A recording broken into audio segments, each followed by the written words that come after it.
to the Zoom room for another Art of Letting Go live session.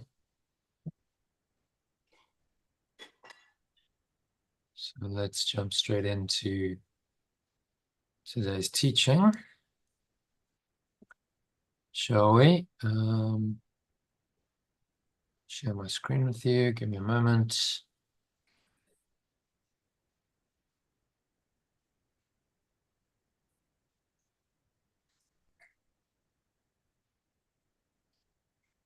Yeah.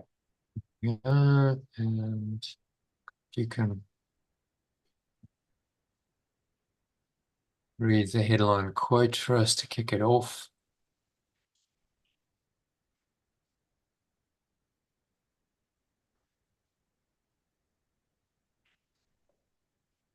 If you are not guided by God, you will be guided by something or someone else.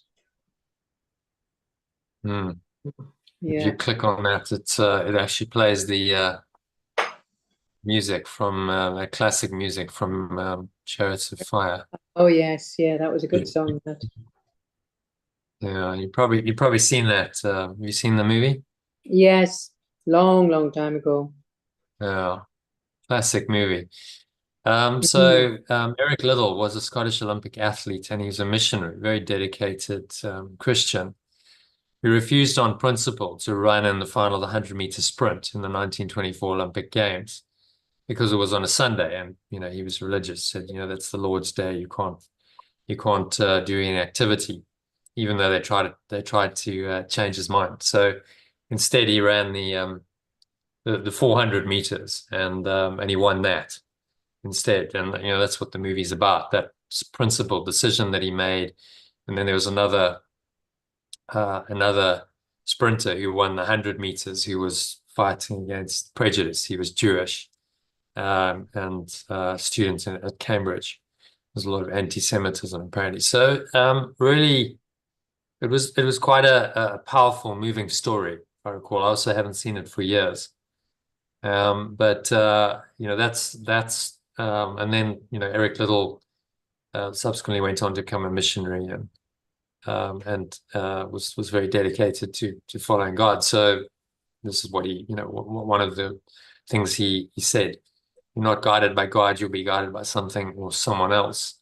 Because we must be guided by a thought system in life. So the only choice you have is which thought system you will allow to guide you through your life. It's going to be some thought system. You can't function in this world without a thought system. So as Yeshua tells us over and over in A Course in Miracles, there are only two guides and two thought systems that you must choose between in every situation in which you call on to make a decision. Firstly, fear, coming from the ego or belief in separation, and love, coming from God or an alternative language, pure formless awareness of perfect love, remembrance of which he calls the Holy Spirit and Course in Miracles, and we call the remembrance of perfect love in our alternative language. So therefore, I thought it would be helpful to translate the word God in today's quote into alternative language, so this choice is stated even more clearly, more explicitly.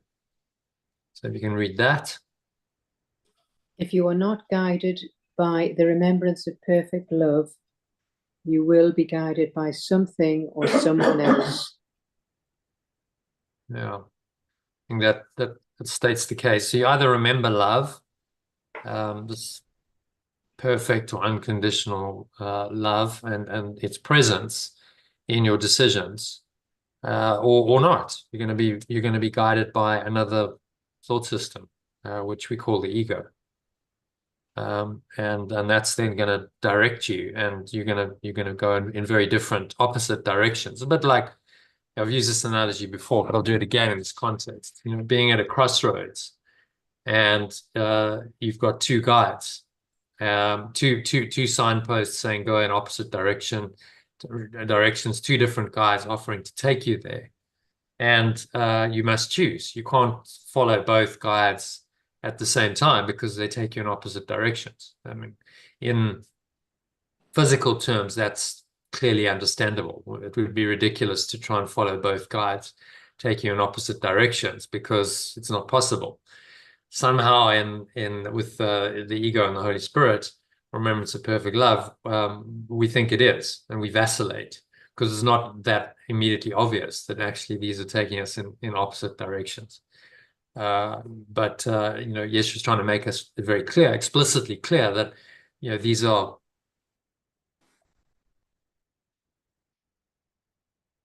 opposite thought systems. The guys, they can't have both. So the ego generally speaks first and loudest in the nagging voice of a separate self that constantly seeks pleasure and avoids pain to try and satisfy its desire for more and protect itself from the perceived dangers in the threatening world it has invented. We know what that voice feels like. It's the voice of fear. It's the voice where you get upset, you get irritated, you react. So desire and fear are two of its primary emotions that are seemingly powerful motivating forces in this world, because they drive billions of people every day to work, to earn money, to buy things they think will give them pleasure, boost their fragile self-esteem, and keep them safe. So they account for most of the world's gross domestic product. If you really boil it down, what drives the world economy is desire and fear.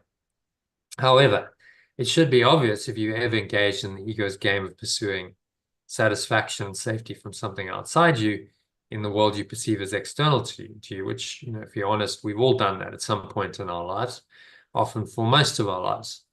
It becomes obvious, if you really look at it, that this strategy doesn't work to bring lasting happiness and peace of mind. In fact, quite the opposite, as the Buddha observed 2,300 years before concepts like GDP even existed. He noticed that desire for something more than they already had caused people endless suffering, because desire seems to confirm that you are not happy as you are right now, and you need something else outside of you to be happy, which sets up a self-perpetuating system of expectations and fear that your expectations won't be met, or you're in a vision. They will never end as long as you keep believing in that system. And so, he noticed this 2,500 years before our sort of modern economy, the industrial age economy, really came into being. But the insights remain as valid today as they were then, probably even more so, because these fear and desire have now become entrenched in our world economy. They account for all this activity and GDP, and you can observe their effects quite clearly.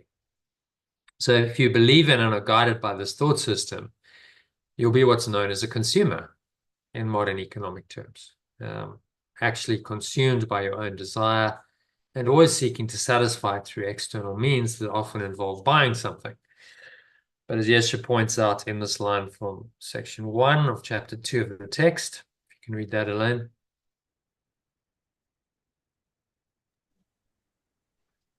Illness is some form of external searching. Yeah, and money is really the symbol of that search. So we've invented money because we have this external searching, the desires and the fears of the ego that now need a mechanism to fulfill, and money is that mechanism, by and large. You could argue, well, there's certain basic needs that you need, but even those, in true spiritual terms, are illusion. You don't actually need food and shelter and clothing and these kinds of things.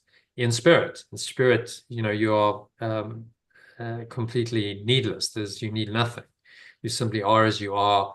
You remain perfect in this pure formless awareness of perfect love, and there is no need for anything else. So money would become irrelevant. There's no need for a payment mechanism, a means of exchange. If you're 100% happy, do you see that? You don't need to exchange and acquire things if you're absolutely 100% happy as you are with the status quo. The need for trade and exchange and all of that falls away. So we see how very driven by the ego our modern economy is, if you really look at it carefully.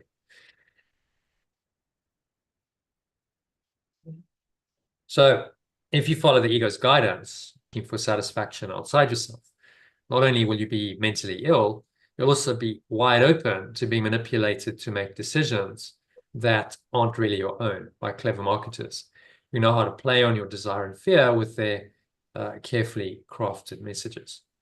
So these manipulative forces in society are the something or someone else Eric Liddell refers to in today's quote, that your ego accepts as being part of itself, when in truth they are completely opposed to the self that God or love created or extends.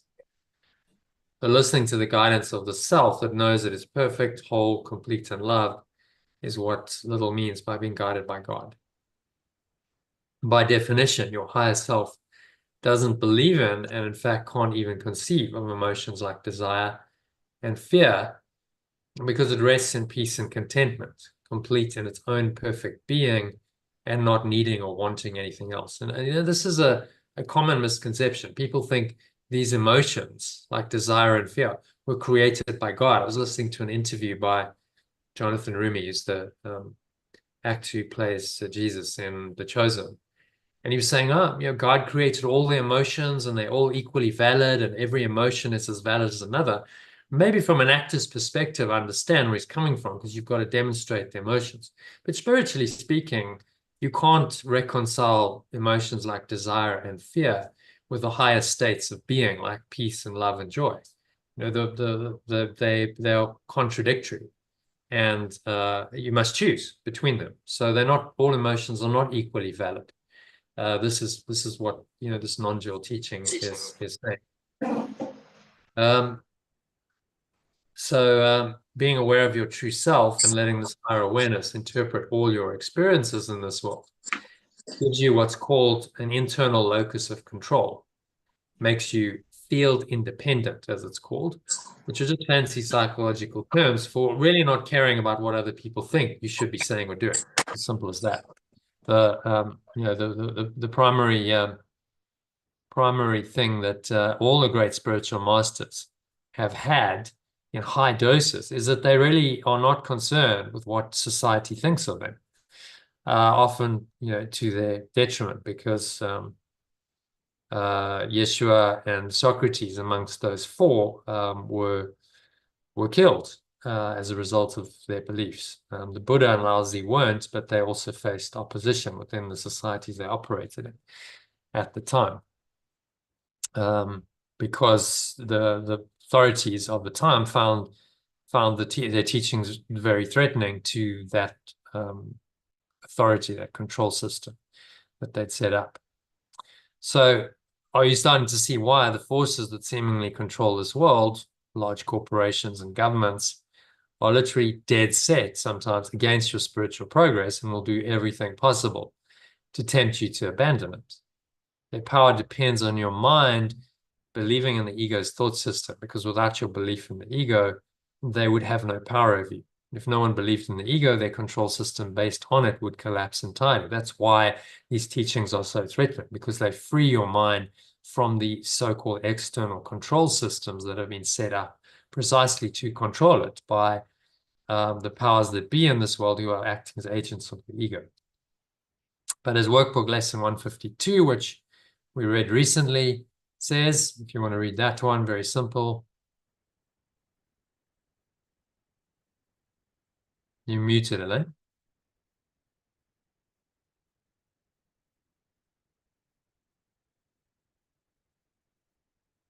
Okay, not there. Oh, gone. All right. So the power of decision is my own. Therefore, you can and you must choose between the self that God or perfect love created you or extends you to be, and the illusion of a separate self, doomed to continuously crave satisfaction outside itself and fear that its expectations won't be fulfilled for all its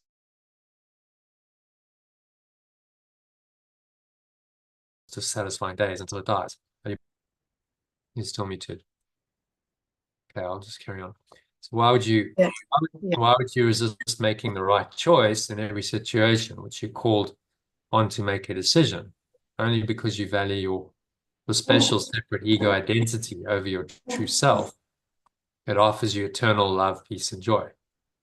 And this is the simple choice we all must make in the end. And forgiveness, or letting go of all the blocks we become aware of arising in our minds in response to people and events that show up in our lives, is the way we consistently make this choice. Simple as that. So the theory is simple, but the practice is where it can be challenging, because our egos resist letting go of these blocks for dear life, because the thoughts and emotions like desire and fear that constitute these blocks are their life. Our individual egos, or separate identities, prefer to be enslaved by the matrix that the superego or thought system of separation is made up to imprison us, than to rest in freedom, peace, and joy in the self that God or love created us to be. So having said all that, that leads into today's bonus video, which is a 24-minute commentary on the matrix. We looked at this in the course, Art of Letting Go course, so it's a revision, but these videos are very profound. There's a lot of wisdom in them, so always worth reading it again, listening to it again, because watching it again, because yeah, often just sinks in at a deeper level.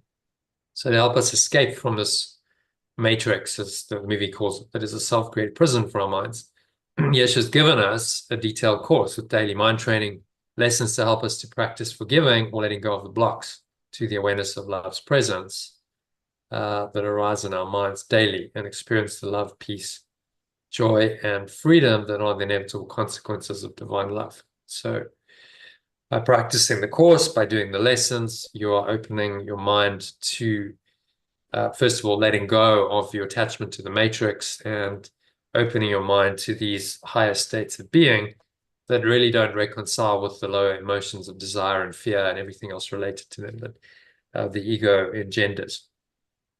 Now, it was interesting in the last Matrix movie, in number 4, the sort of controller of the whole system, they made her into a psychiatrist, and he said, it's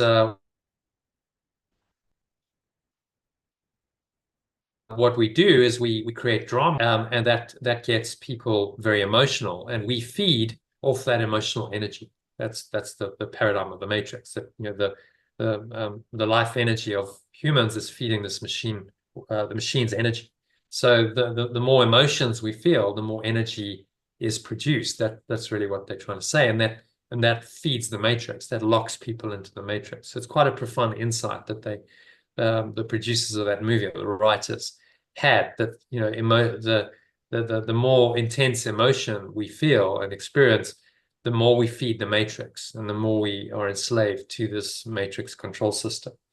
And you see that these emotions are stimulated by the external world. There are triggers in the external world, things that we fear, things that we desire. We've just finished the Euro football. These kinds of events are designed to trigger strong emotions in people, which then get them chemically addicted, essentially, to whatever that activity is. It might be buying something, it might be a substance that they ingest, it might be an activity that they watch, like football. But we get chemically addicted to these strong, low emotions. And that's why, so many people do what they do, and they indulge in these things, because the chemicals that are produced, the states of mind, and then the chemicals that are produced are very addictive. So our job is to recognize, that is a trap, and let those thoughts and emotions go as they arise, so that we are undoing those addictions instead of perpetuating them. Okay, so does all that make sense, Elaine? Any questions? Quite a long bit of teaching today, but hopefully tying together various strands from the movie, The Matrix, and course teaching into a coherent philosophy. That's the idea of doing these kind of overview sessions before we dive into the actual specific lesson, which we'll do now, if you have no more questions. Yeah, no, that's good. Okay, so let's jump into Lesson 155.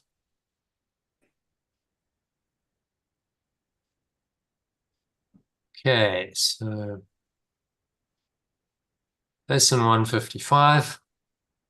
You can read that in the original and the alternative kindly, and then into paragraph 1, which you can do, not much to translate, just do that in the alternative. I will step back and let him lead the way. I let go and allow perfect love to lead the way. Yeah, and so the second one just maybe makes it a bit more explicit. Stepping back, what does that actually mean? And also, it's not I will, it's I do. You know, in the present moment, I let go and allow perfect love to lead the way. Okay, so let's hear what Yesha has to say about that simple but very profound idea. Read that in the alternative, paragraph 1, Ellen. Yeah. There is a way of living in the world that is not here, although it seems to be. I do not change appearance, though I smile more frequently. My forehead is serene and my eyes are quiet. And the ones who walk the world as I do recognize someone like them. Yet those who have not yet perceived the way will recognize me also and believe that I am like them as I was before. Okay, thoughts on that? Well, obviously following the guide of God or perfect love, then it brings benefits. You know, we have a frequent smile, we haven't got the stress lines, and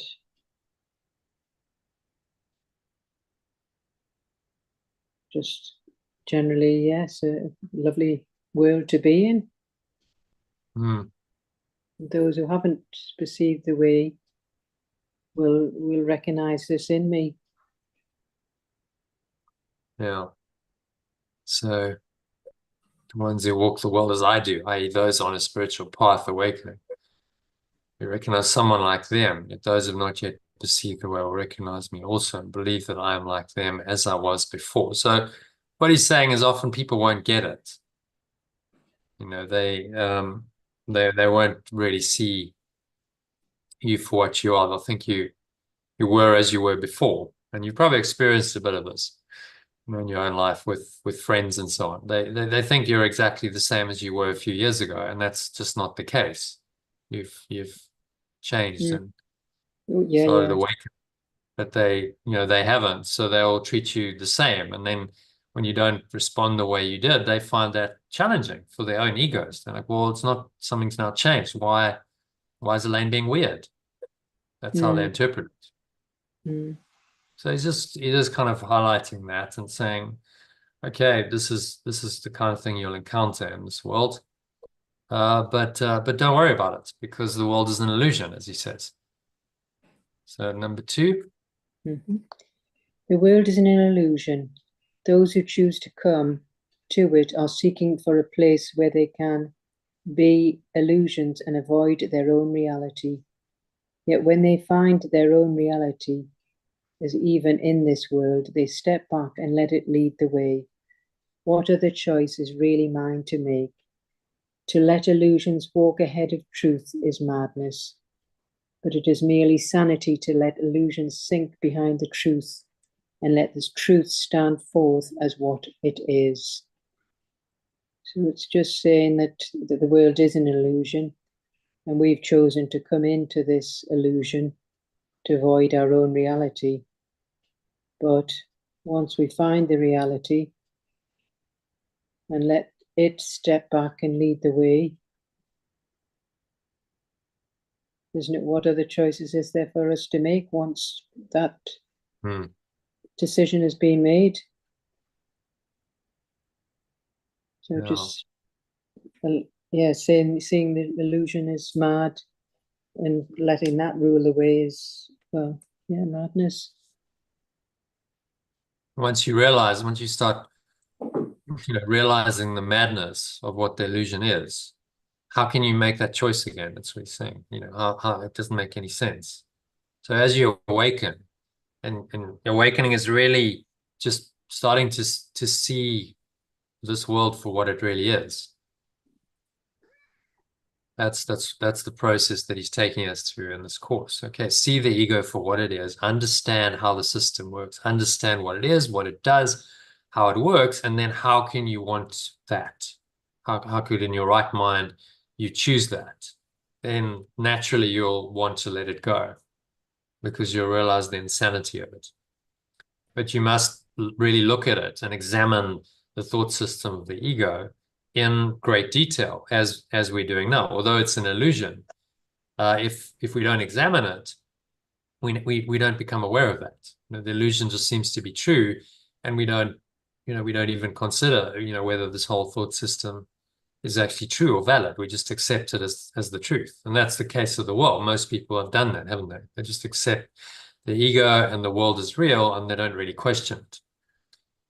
People who are awakening, as he's referring to us in this first paragraph, are the ones who do start to question it and say, well, maybe it's like I'm questioning what I'm seeing. Maybe this isn't actually true. Maybe it isn't right. Maybe it isn't correct. And the awakening ones in this world are the people who start with that doubt. They start doubting the world, often from quite a young age. We doubt it. It just doesn't make sense, and there's something that's not quite right in the world. And then, that in time, as we grow up and become adults, that starts to become more acute until we go, well, I've got to do something about it. And that's when a spiritual path will start in earnest, when we start then reading and exploring and doing spiritual practices to try and help us to find an alternative to the ego's thought system. Okay, so number 3, you can read that. This is the simple choice I make today. This is the simple choice I make today. The mad illusion will remain a while in evidence for those to look upon who choose to come and have not yet. Sorry, I'll read that again. The mad illusion will remain a while in evidence for those. Oh, sorry, just a moment.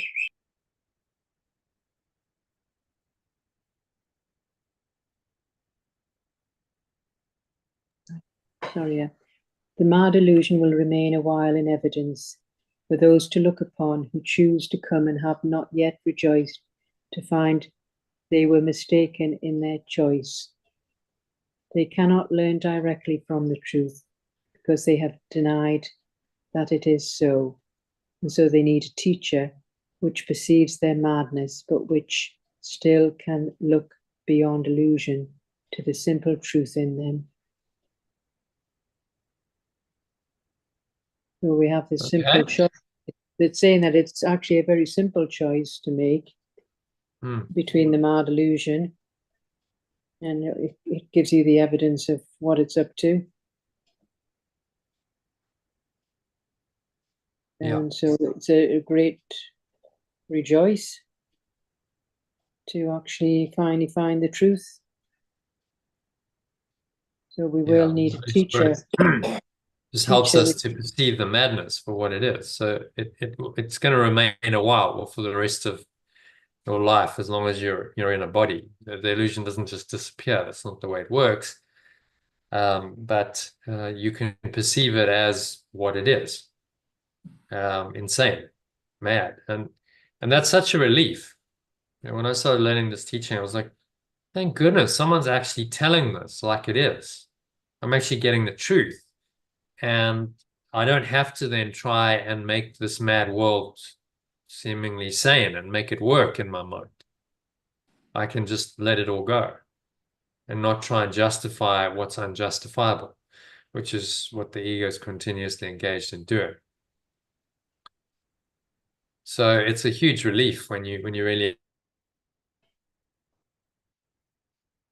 understand what he's saying. To just say, oh, well, thank goodness I can let it go. It's all madness. And I'll never actually justify it. So I'll never find a way to make it make sense and logical. And people have been trying to do that with all kinds of devices. Like, well, we bring God into it and you say, well, God works in mysterious ways. And we don't know why there's so much pain and suffering and death in this world when God is supposed to be a God of love. It's a great mystery and these kinds of things. And actually, the simple truth is that it has nothing to do with God. It has nothing to do with love. This is all just insanity. You've departed from sanity and you've gone insane. And the only remedy for that insanity is to let go of the insanity completely, the entire thought system of separation, which sponsored the insanity of this world. That's clearly then the only remedy. You can't sort of try and fix up and make it a little bit better, a slightly better version of hell.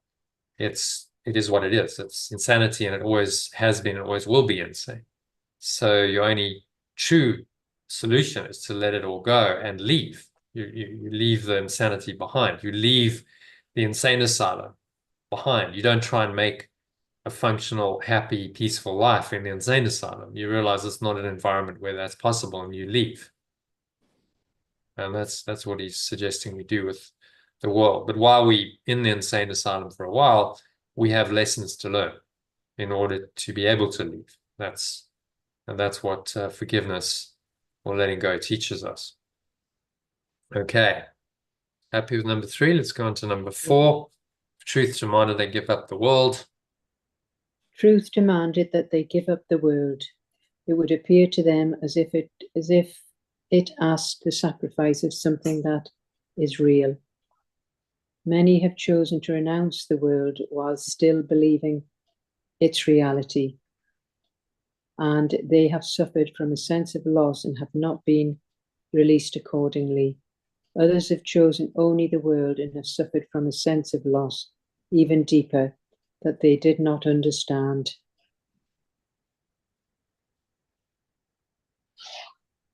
Okay, thoughts on that? So it's just, if they think that the truth is demanding them to give up the world,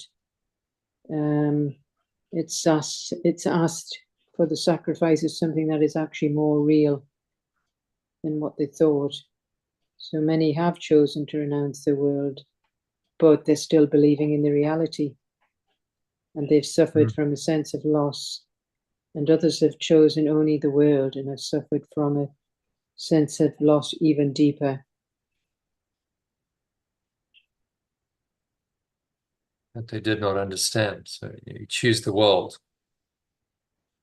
So 2 options. You still believe in the world's reality, and then you say, well, I must renounce it. And then you feel like you've lost out on the things the world offers you. So that can be quite common in spiritual paths, spiritual initiates. Feel a sense of inevitable loss. And then others have chosen only the world and have suffered from a sense of loss even deeper that they did not understand. So if you choose only the world and become completely rooted in form, in the body, there's a sense of loss even deeper. But if you're not open to understanding where that sense of loss comes from, people just cover that over, and they do that in many ways, distracting themselves with all kinds of activities, shopping, and sex, and ingesting various substances, and buying things, and special relationships, and on it goes. And all of these activities are designed to cover over or mask that sense of loss, the deep sense of loss that they feel. And I think we've all seen that. You probably know people who have denied God, they've denied, there's anything else, and they're very materialistic. And you see, even if on the material level they seem to be doing quite well, there is a deeper sense of something missing, which maybe they're not even aware of consciously. But it's evident if you have the eyes to see. This is the sense of loss that they may not understand that he's mentioning. Okay, so number 5, between these paths, there is another one that leads away from loss of every kind. I'll read this one, shall I, just for a change? Okay, yeah. Away from loss of every kind, for sacrifice and deprivation are both quickly left behind. This is the way appointed for me now. I walk this path as others walk, nor do I seem to be distinct from them, although I am indeed. So I can serve them while I serve myself, and set their footsteps on the way. The pure formless awareness of perfect love is opened up to me, and them through me. The new translation is the way that God, or pure formless awareness of perfect love and ultimate knowledge, is opened up to me, and them through me. Okay, so any thoughts on that, Elaine? What's he saying there? Well, these paths, there is another road that leads away from loss of every kind for sacrifice. So it's, well, we're walking this path as others are, but there's a distinct difference between them. So I can serve myself and set their footsteps on the way to the pure formless awareness.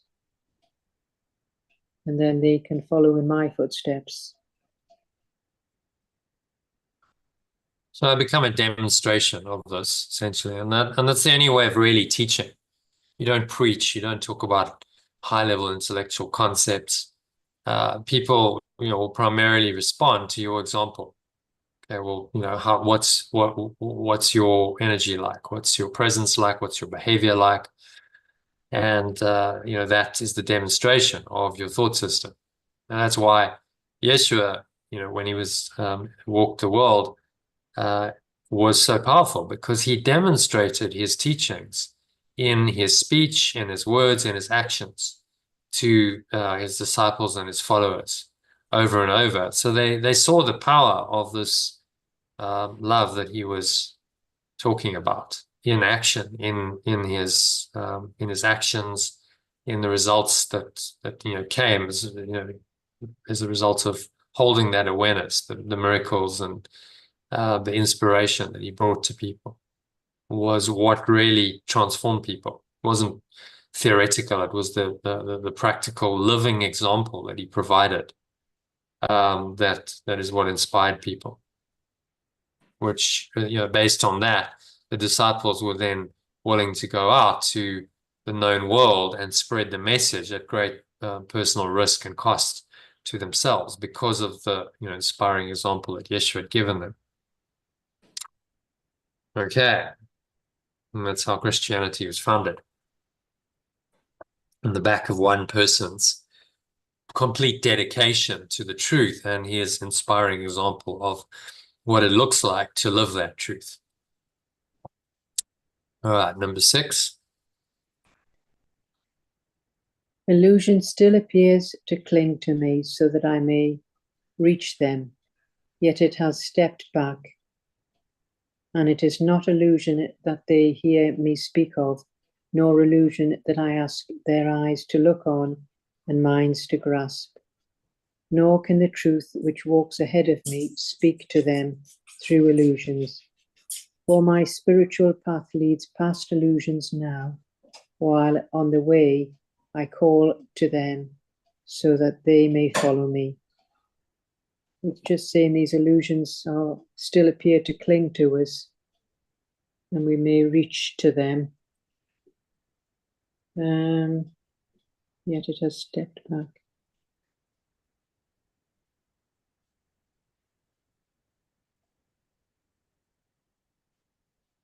So they're just saying the truth can't speak to us through these illusions. We have to go past them.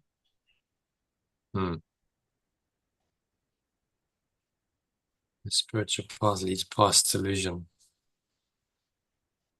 So you can't reconcile truth and illusion. And this is where a lot of spiritual seekers who are earnest and sincere get confused, is they try and hold on to their existing illusions somehow. And this path is saying, well, you've got to let them all go. You can't go walk this road to God and keep any illusions. in your mind. So it's all got to be let go of. And yes, that is a process. That's the process of your spiritual awakening for the rest of your life. But nevertheless, you need to be accepting that. Some paths, dualistic paths, no, it's fine. You can have your illusions. You can hold on to those, and you can still somehow reconcile that with the spiritual path and God. This path is unequivocally saying you can't do that. It's not going to work. So you must make every effort to let them go. Don't hold on to them. I'm not saying you'll let them go all at once, but when you become aware of them, don't hold on to them. Don't try and justify them and hold on to them. Just consciously let them go. And then you're following this road or this path back to God. Okay, number 7. All roads will lead to this one in the end. All Shall I roads read? will. Yes, You read? please. Yeah, you All read it. roads will lead to this one in the end. For sacrifice and deprivation are paths that lead nowhere, choices for defeat, and aims that remain impossible. All the steps back as truth arises in me to lead my companions from the ways of death and guide them on their way to happiness. Their suffering is only illusion, yet they need a guide to lead them out of it, for they mistake illusion for the truth. Well, all roads will lead to this one road in the end. The sacrifice and deprivation are paths to nowhere. And all this steps back as truth arises to me to lead my companions from the way of death and guides them to their happiness. So that the suffering is only an illusion, but yet they do need a guide out of it, for they mistake illusion for the truth.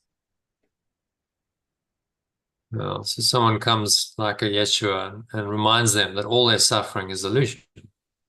Whatever they believe in here is part of the illusion and therefore can be let go of, as sometimes entrenched as these illusions seem to be.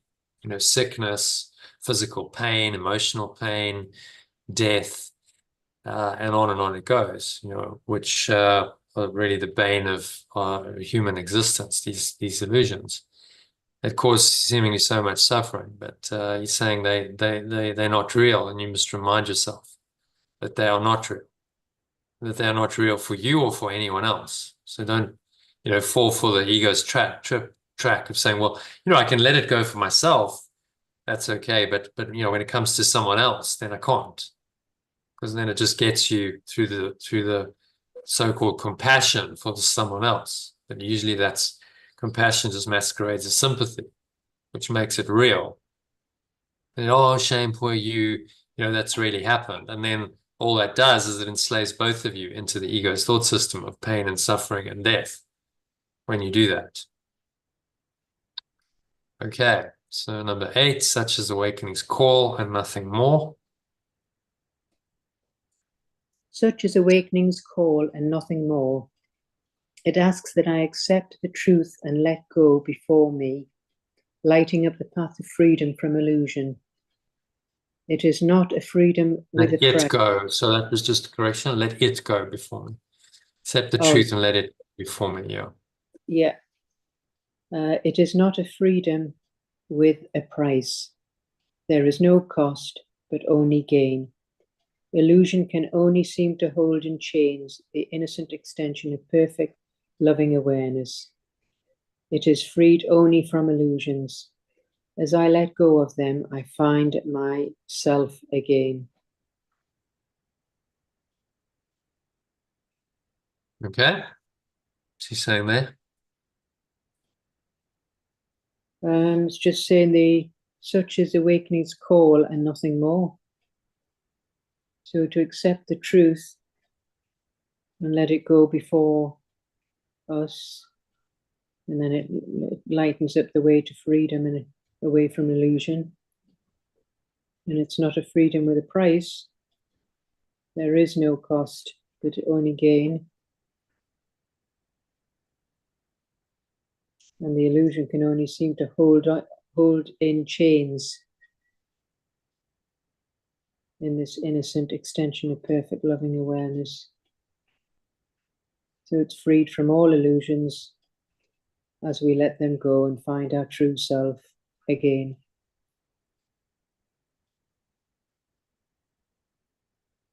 Yeah.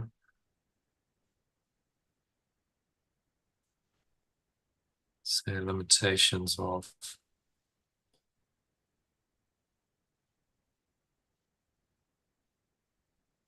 only seem to hold in the limitations.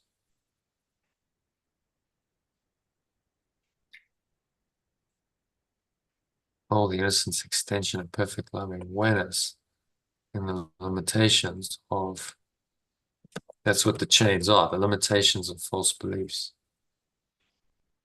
And the limits of form. Is freed only from illusions. As I let go of them, I find myself again.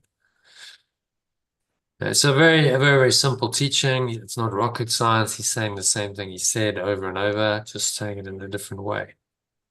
So I walk safely now, he says, yet carefully, because this path is new to me. And I may find that I'm still tempted to walk ahead of truth and let illusions be my guide.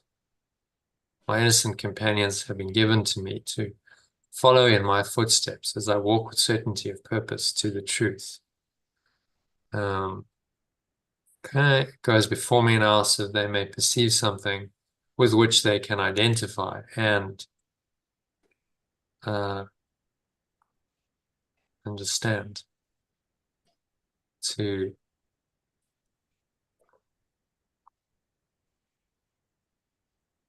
guide them.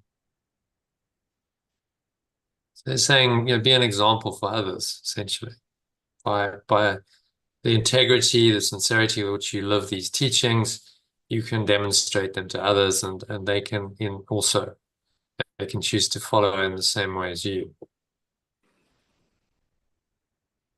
Yeah, so number 10. Happy with that one, Elaine? Oh, yes. Yeah. Yet at the journey's ending, there will be no gap or distance between truth and me, and all illusions I encountered where following the path I travelled will be gone from me as well, with nothing left to keep the truth apart from perfect love's completion, as innocent as itself. I let go, step back in faith, and allow truth to lead the way. I do not know where I go, but one that knows goes with me. I let it lead me with the rest. So it's just saying there's no gap between the truth and me. Illusions I encounter while following the path will be gone, and nothing left to keep the truth apart from the perfect love's completion. So we let go, step back in faith, and allow truth to lead the way. I don't know where we're going, but one that knows goes with me. I'll let it do the rest. I'll let it lead the way and just let it, do its work. So trust, faith, surrender. This is what it means to surrender to God. So I don't know. I'm not going to try and work it out. I'm not going to try and control anymore. I don't actually know what the future holds, but I'm just going to trust guidance moment by moment. Where should I go? What should I say? Who should I be with? These are all decisions and actions that influence the course of your life, which he's saying put under the charge of this loving awareness of the truth, and let it lead you, let it guide you. So it's the very opposite of taking control of your life. It's actually saying, I'm going to let go, and I'm going to allow another power to take control of my life so that I'm guided. And it feels much more gentle and much more guided, and very scary for the ego. So you're like, well, I'm losing control here. I want to I want to get back in control. Yes. And so, that's the resistance people face. They go, well, I can't just let it all go, because what's going to take care of me? How am I going to cope? But if you start doing this, another intelligence comes in, which is the Holy Spirit, that can guide your thoughts and words and actions. But you're operating from a different perspective now, and everything that you think and say and do is different accordingly. And that is the Holy Spirit's function. It's to help you to function in this world effectively at the same time as awakening. That's what it's for. And that's what it can do if you will just have the faith in it and say, okay, I'm trusting that you can handle everything that needs to be handled in this world far better than my ego ever could. Again, a lot of people in teachings, even if they're supposedly on a spiritual path, will say, well, no, you still need a little bit of ego, because the ego's got to handle, the practical matters of life in this world. And that's spurious teaching. That's false teaching, because that will keep you caught up in the ego, and you will never get out of it. The Holy Spirit can handle all of those things that you need to deal with, but a different way, without emphasis on your needs. It can meet your needs. This is what it means to be living in living miracles, living in this miraculous way. So it's a very practical, alternative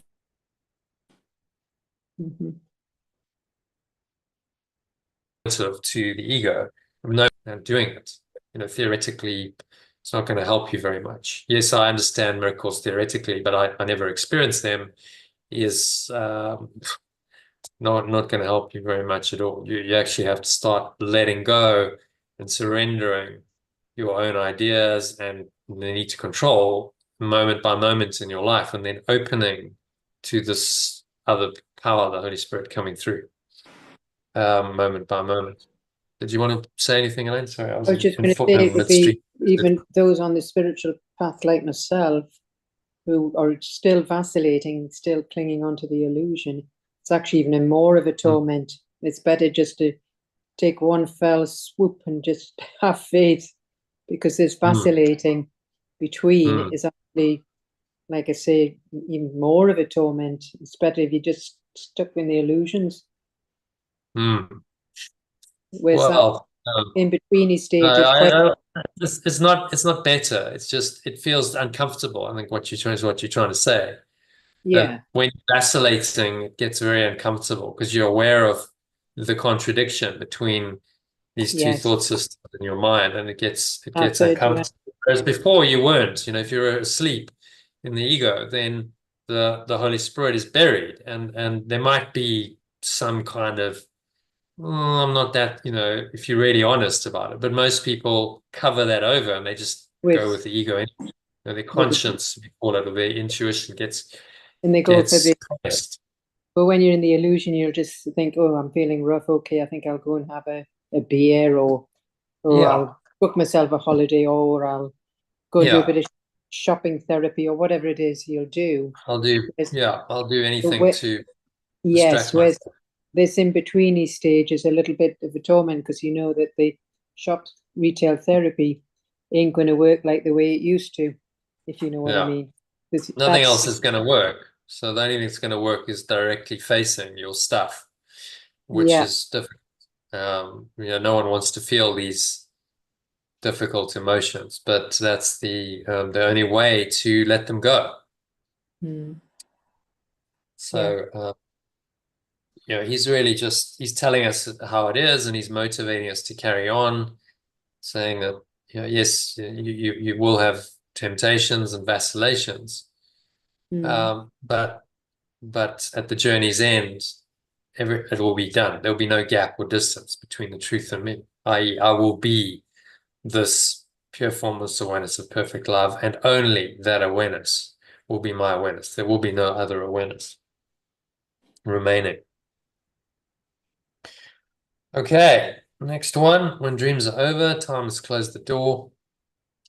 When dreams are over, time has closed the door on all the things that pass, and corrections have no purpose. The innocent extension of perfect loving awareness will make no journeys. There will be no wish to be illusion rather than the truth. And we move forward towards this awakened state of mind as we progress along the way. The truth points out to us. This is our final journey, which we make for everyone. We must not lose our way, for as truth goes before us, so it goes before our companions who will follow us.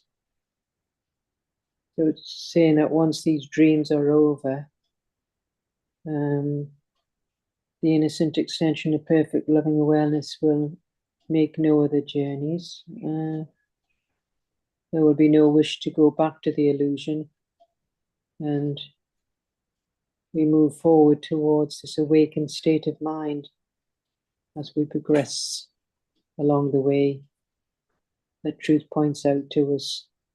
And this is our final journey, and which we make for everyone. We mustn't lose our way. So as truth goes before us, it goes before our companions who will follow us. I'm saying everyone goes with you when you make this choice, and it's our final journey. I mean, he's saying very clearly, this is your last lifetime, essentially. That's what he's saying. Our final journey, which we make for everyone. It can be everyone's final journey. We become the example of, what's possible, as Yeshua was for us. Become the example of the choice that, every human being can, and in the end will make. Okay, so let's read, I'll read number 12 in the original, you read in the alternative. So we walk to God. I go to pure formless awareness of perfect love. Pause and reflect on this. I pause and reflect on this. Could any way be holier or more deserving of your effort, of your love, and of your full intent? Could any way be more pure or deserving of my effort, more love, and my full intent? My effort, love, and full intent. What way could give you more than everything, or offer less and still content the Holy Son of God? What way could give me more than everything or offer less and still content the innocent extension of perfect love? We walk to God. We go to pure formless awareness of perfect love. The truth that walks before us now is one with Him and leads us to where He has always been. The truth that goes before me now is one with it and leads me to where it has always been. What way but this could be a path that you would choose instead? What way except this could be a path that I want to choose instead? And from the top in the alternative. I go to pure formless awareness of perfect love. I pause and... Yeah, thanks. Okay, carry on. And I pause and reflect on this. Could any way be more pure or deserving of my effort, love, and full intent?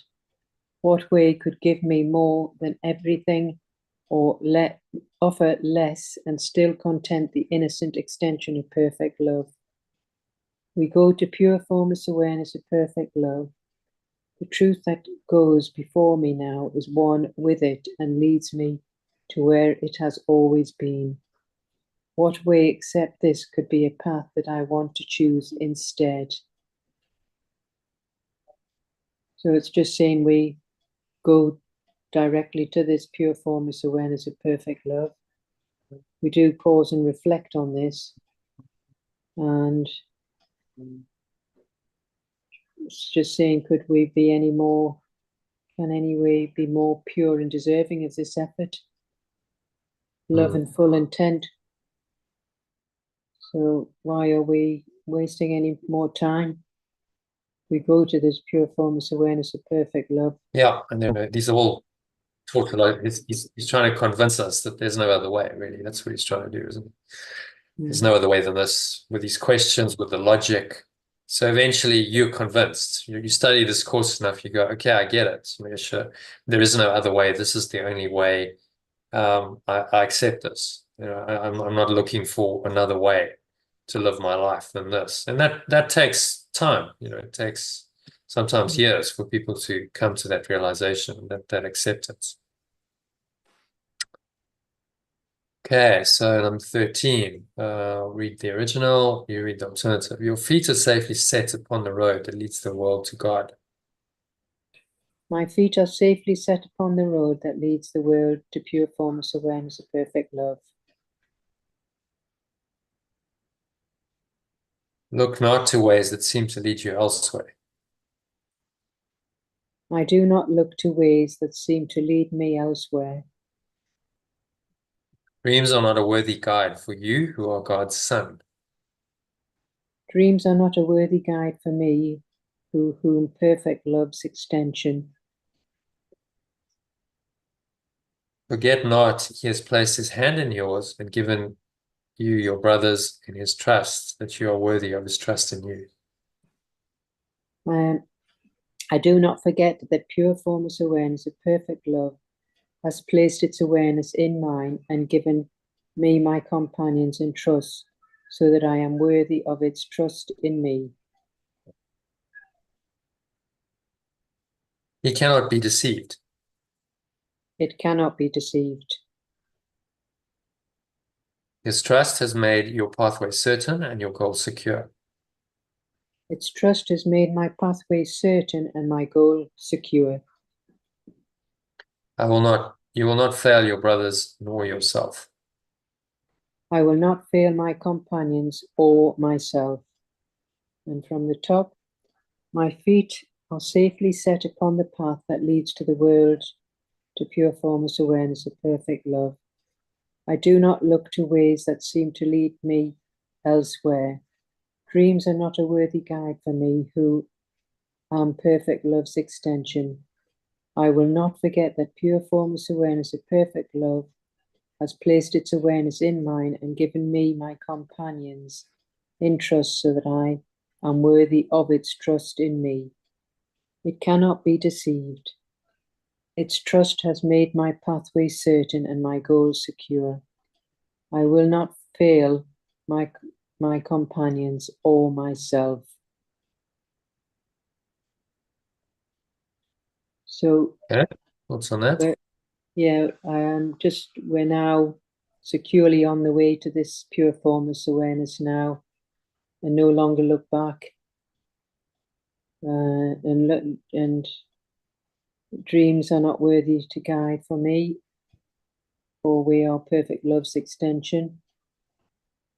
And we won't forget pure formless awareness of perfect love has placed its awareness in mine and given it to my companion. And we can't be deceived anymore. Mm-hmm. Trust has made my pathway certain and my goals secure. So we won't fail our companions or ourself, our true self.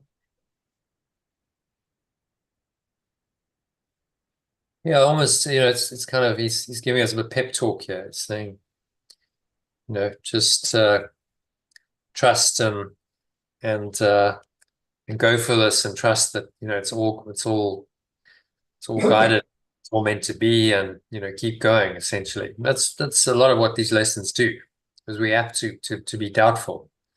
Oh, really? Is this really the way? It's not the way everyone else is following. Am I just some kind of weirdo or freak? And these lessons are very reassuring, saying, no, actually it's all fine. You're on the right track, and just keep going and become more and more certain on that track. As you progress into this course, he's saying, give everything to this. He starts off with nothing I see means anything, and honestly, we don't really have a clue what he means when we do lesson 1, and then we start to kind of learn as we go deeper into the course. Okay, so that leads us to the the final teaching. Just, I think, let's read that and then we'll go into meditation. So now he asks that you think of him a while each day, that he may speak to you and tell you of his love, reminding you how great his trust, how limitless his love. And now pure formless awareness of perfect love asks only that I think of it a while each day, so that it may speak to me and tell me of its love, reminding me how great its trust is and how limitless its love. In your name and his own, which are the same, we practice gladly with this thought today. I will step back and let him lead the way, for I would walk along the road to him. In my true identity and its own, which are the same, I practice gladly with this thought today. I let go and allow perfect love to lead the way, for I choose to follow the path home to perfect loving awareness. Yeah, I think the translation makes it much. I would step back and let him lead the way. The him throws a lot of people. It's perfect love. It's a perfect loving presence and an awareness that we are returning to. As simple as that. There's no, him. It's just a presence or awareness. Much better words than the him. So, yeah, any thoughts on that? And then we'll just go into a med for 20 minutes. Just another lovely lesson, yes. Just keep going, keep going. The truth will finally come to you.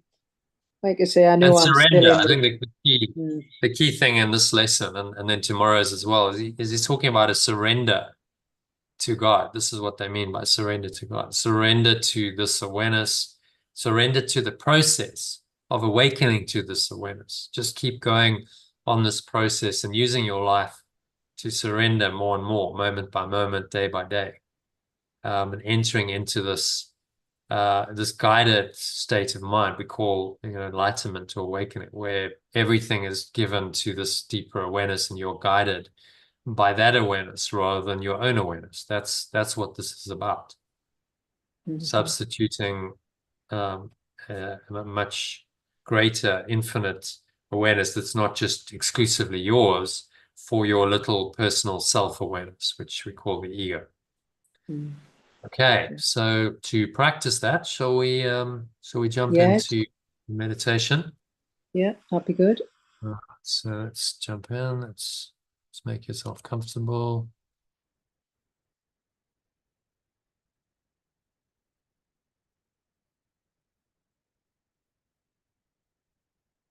Okay, so just making yourself comfortable. Sitting with your feet shoulder width apart, your back straight. Cup your hands in your lap. Close your eyes. And start off with a nice deep breath in through the nose. Just breathing in, noticing how the stomach right in through the nostrils. And you pause at the top of the inhale. Smile. Mind. Noticing any thoughts going on, any emotions, anything that's come up today. And just bring any of those thoughts and emotions to the truth of today's lesson.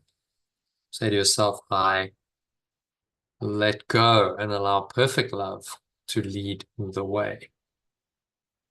So I choose to follow the path home to perfect loving awareness. That's what you're doing in the moment when you let go of any negative thoughts and emotions. So exhale the truth of that and just blow it out, letting go of any negative thoughts and emotions, blowing them away with the breeze of your breath to the nothingness that they really are. Going, gone. Pull the lower stomach into the spine. Expel the last remaining air out.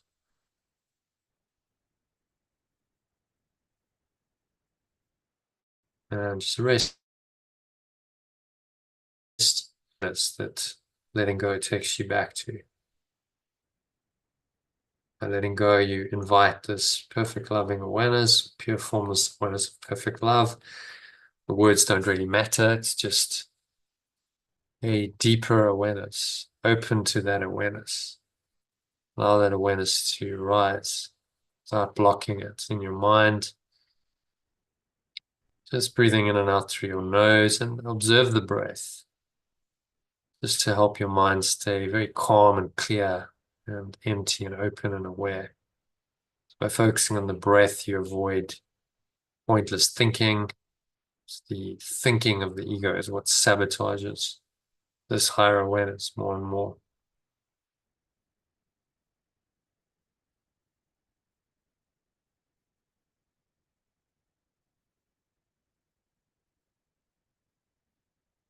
So just going deeper, sinking inwards, going deeper and deeper into this loving awareness that the lesson points you to. If any other thoughts come up or emotions, just notice them and remind yourself that I let go of these and allow perfect love to lead the way instead. And in doing so, I choose to follow the path home to perfect loving awareness.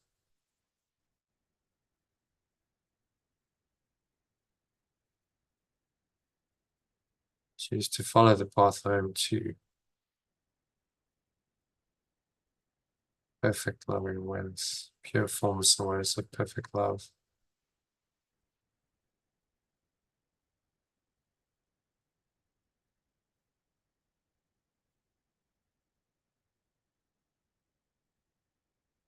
You know, just as you say it, so it is done, so it is said, and so it is done. Just rest in this perfect loving awareness. Watch the breath. Just breathing in and out through your nose. Finding yourself, there's really nowhere else to go, nothing else to do, nothing else to think about. For the next few minutes of deep silence, you're just going to surrender completely. Let go of your own thoughts, your own emotions, any need to control. Let go and surrender, let go and let God. These words all point to the same state of awareness, state which there is just this one awareness, pure formless awareness of perfect love. One awareness shining through you into your mind. So you become aware of that awareness.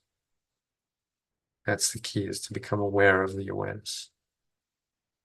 So allow yourself, give yourself the gift of being aware of this awareness.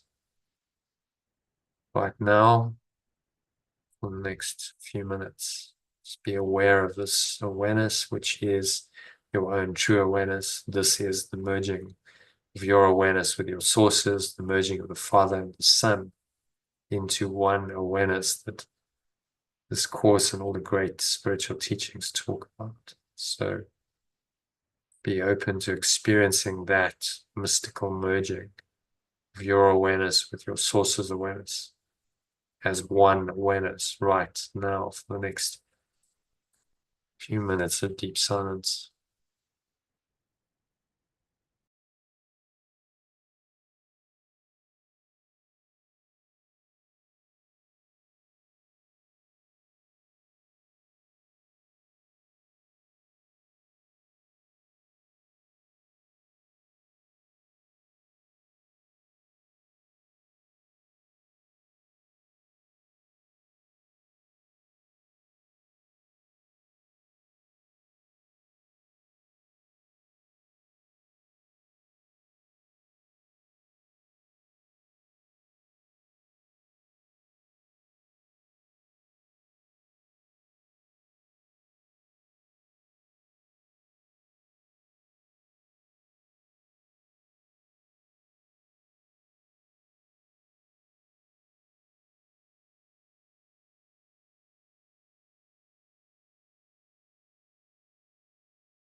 Any thoughts come up that seemingly disturb this perfect loving awareness, be aware of them.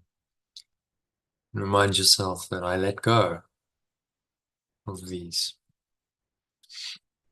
Breathe in this perfect loving awareness into every pore, every cell, every muscle of your body, every part of your mind, every fiber of your being. Embrace the loving awareness and allow perfect love to lead the way.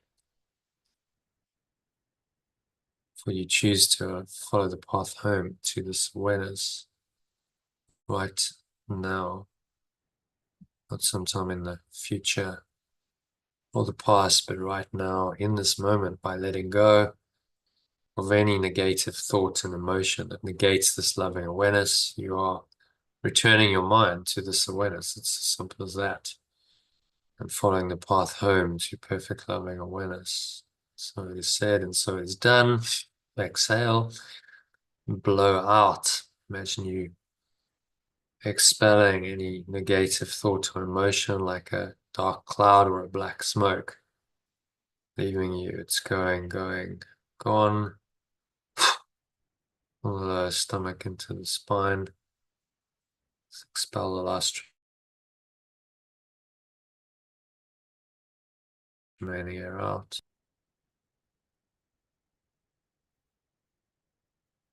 And you rest. Rest in God, rest in this loving awareness.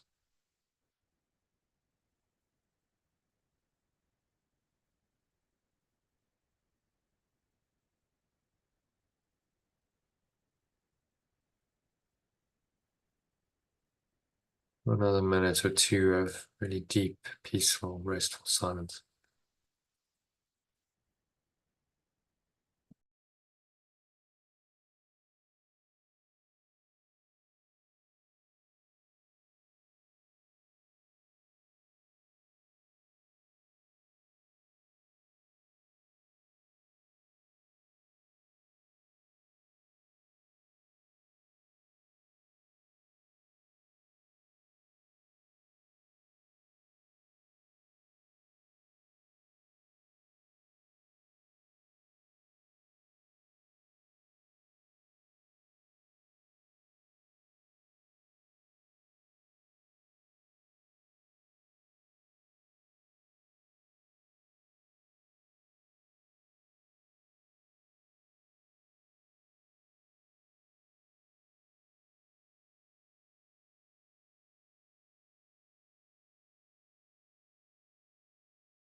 So just gently coming back now into the awareness of your body and breath and the senses, and via that into the world.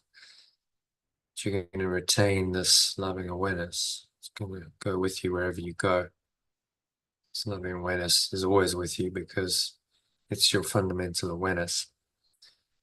Now on the count of three, you're going to open your eyes. So 1, breathing in, noticing how the stomach rises and the chest rises and the subtle flow of air in through the nostrils. And pause at the top of the inhale. Once again, scan your mind, scan your body, noticing any thoughts, emotions, sensations.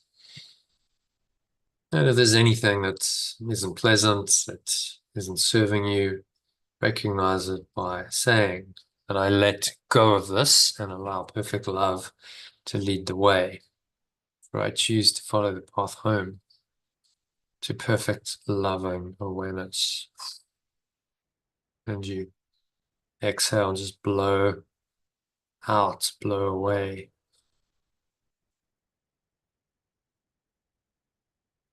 The breeze of your breath, all this negativity, to the nothingness that it really is. Notice how the air flows out, chest and the stomach suck back in, pull the lower stomach into the spine. Notice the weight of your body on the count of 2, pressing down into the chair. It's getting grounded in your body again, feeling your body, feeling what you're touching, your hands or your feet. Maybe there's a subtle taste in your mouth, a smell in your nose. Notice that. And notice what you're hearing in the surrounding environment. Just noticing all these things from this very still, calm, and surrendered state of mind. A state of mind without illusions, in which only the truth is true, and you are in that truth, in that loving awareness. So anchor that state in, set the intention to stay in this state for the rest of the afternoon and evening. Use today's lesson to help you. I've given you a short breath break you can listen to, just a few minutes to top yourself up, which you can do hourly. And why not listen once again to a longer meditation for 10 or 15 minutes later this evening to practice the lesson and connect again with your source. That's what these practice periods are designed to do, just deepen your connection to your source. So it is said and so it is done. And now on the count of 3, you're going to open your eyes. So just taking a moment to look around, observing various objects in the room around you in this very calm, detached way. Notice this loving awareness underlies whatever you're looking at. Look at something else. It's the same awareness. Something else again, same awareness. Close your eyes. Notice the same loving awareness. Open your eyes, whether your eyes are closed or open, whatever you're looking at, notice the same awareness. And so you're training your mind to get tuned to this perfect loving awareness, which is your own true nature, your own true awareness. No matter what seems to be happening on the level of form and what your body's eyes perceive or your senses perceive, this loving awareness is always there.